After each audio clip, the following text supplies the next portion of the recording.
Hello, my name's Anne Perry. I'm the Change Delivery Manager at the REC Code Manager. I have day-to-day responsibility for the management of the REC change process. And since the change management process went live in September last year, within the REC change management team, we've always been looking for ways that we can make improvements to how we work, how we develop and progress the change proposals, and the information that we provide to you and your organisations as part of the REC change process. One of the key ways we provide information about the change proposals is through the change reports and the documentation that we produce and publish on the REC portal.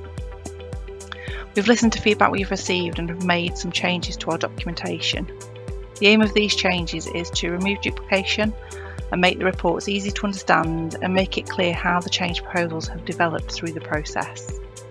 In this video, I'd like to talk you through when in the process each of the reports is produced and the changes that we're making to them. First off, we have the initial assessment report. This is a written report from the Code Manager produced early in the change process. It sets out our assessment of the change proposal, explaining what the issue is that needs to be addressed, which REC parties, service providers and products are likely to be impacted and why, and our determination on the urgency, priority status, change path and responsible committee. If we have a proposed solution already defined, it will be set out in the report. The initial assessment report is published on the REC portal before it's presented to the change panel alongside a change proposal plan. The key change to the initial assessment report can be seen on the front page. We streamline the introduction pages onto one, and the front page contains all the information about the change proposal in one place. We also have included the contact information for the lead change analyst, so you know who to contact for further information about a change proposal. Moving on to the change proposal plan. This sets out the proposed timetable for the progression and development of the change proposal. It sets out what activity is required to analyse and develop the solution and when this will take place, including what impact assessment activity will be required. Or, if the change solution is sufficiently developed, it will set out that the CP will move straight to preliminary assessment and consultation. When the initial assessment report and the change proposal plan are published on the change proposal page in the portal, all stakeholders have the opportunity to provide any comments on the reports, and this is done via the CP pages. The comments and the reports are then presented to the change panel for review and consideration. When we publish the reports, we notify everyone via the weekly change bulletin. You can sign up for this via the REC service desk. Main changes to the change proposal plan itself relate to the front page and the removal of duplication through the report.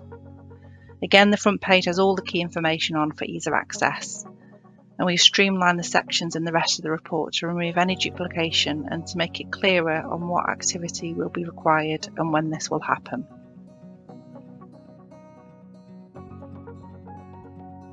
The third and final report we've made changes to is the change report. This will either be the preliminary or final versions of the report.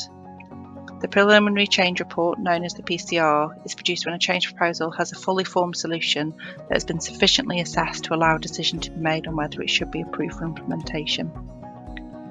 The report includes a summary of the change proposal, and this builds on and validates what was originally identified in the initial assessment report. The PCR also includes details of the proposed solution and the Code Manager's view on the case for change and our recommendation to the responsible committee for approval or rejection. When a PCO is published on the change proposal page in the REC portal, as with the initial assessment report, it's open for comments, and the comments are shared with the responsible committee and help inform their decision on whether the change proposal is sufficiently considered and developed to go to consultation.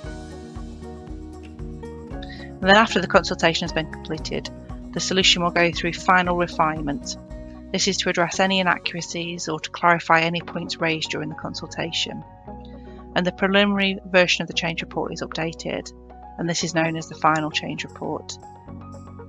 An overview of those who've responded to the consultation, a summary of their responses and whether or not they support the change proposal and their reasons is added to the report. And if any further changes have been made since the PCR, a summary of the changes is included in the report.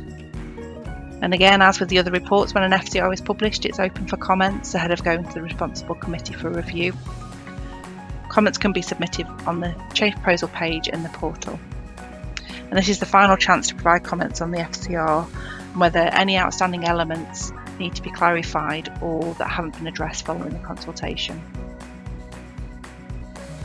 So within the change report, we've streamlined and updated the front pages. We now just have the one front page with all the key information and the key contacts from across the code manager. And then within the main body of the report, we've reordered the sections to follow the journey of the change proposal. And this is to improve the flow for readers. We've removed duplication and streamlined some of the sections.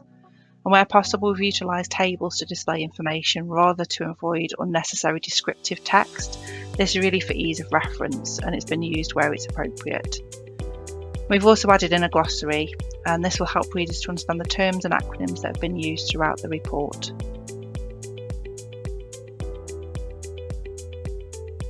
Although these reports still have a familiar look and feel, we hope the changes we've made make it easier to follow the journey of the change proposals and understand the current position of each one in the process.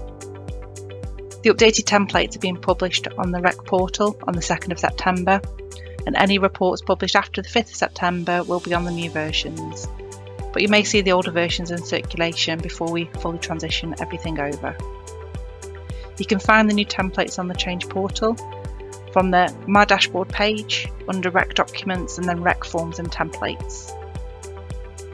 Hopefully you've found this overview useful, and you can find more information about the change management process in the Change Management User Guide or via the REC Wiki pages, both of which you can find on the REC portal.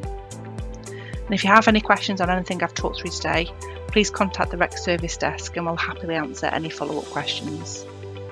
And as a final thought, we're continually looking at ways that we can improve our processes and ways of working, and we'll let you know as further changes are made. But please get in touch via the service desk if you have any feedback or suggestions on improvements, or if you have an operational account manager, please reach out via them. All feedback is very welcome. Thank you.